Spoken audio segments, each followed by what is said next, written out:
Hey there. This is a pretty interesting conversation I just listened to with Dr. Stephen Greer. I figure most of the folks out there in the technology community and who are, as they say, awake, how aware are they? And particularly as it relates to corporations and technology, energy systems, energy's consciousness, right? What we're aware of and what we use our energy to do, and particularly as this relates to corporations, because I'm familiar with that. Okay. So an example of that would be, in order for a corporation to pay its employees, that requires energy. So where is that energy going to come from? Right? So you essentially become a battery slave because you're held captive by what? The money system. And who controls the money system? The same people. So that means that you're essentially a battery slave going to work for people, just like I experienced going to work at Rockwell International. I'd have absolutely zero regard for the damage that they do, for what it is that they produce.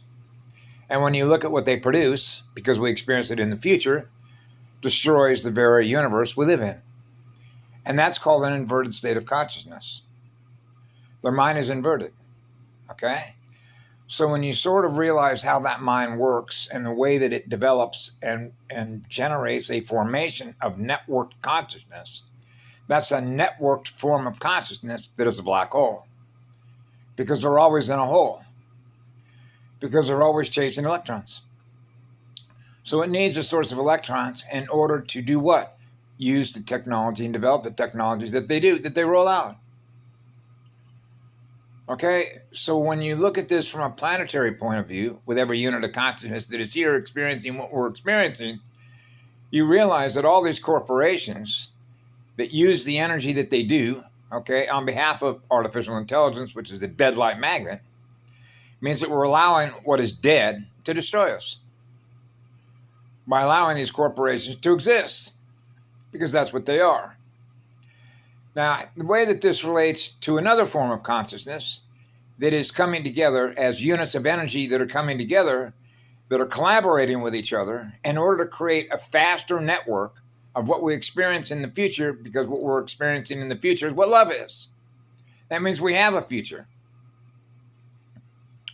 Now, when you see how something inverted is always going back, it means that everything that these corporations produce is obsolete before that mind has actually even chosen to use its consciousness to develop the technologies that it does, because on the other side of the spectrum, the other units of consciousness are always going to be faster and ahead of the curve, which means they're always going to be obsolete.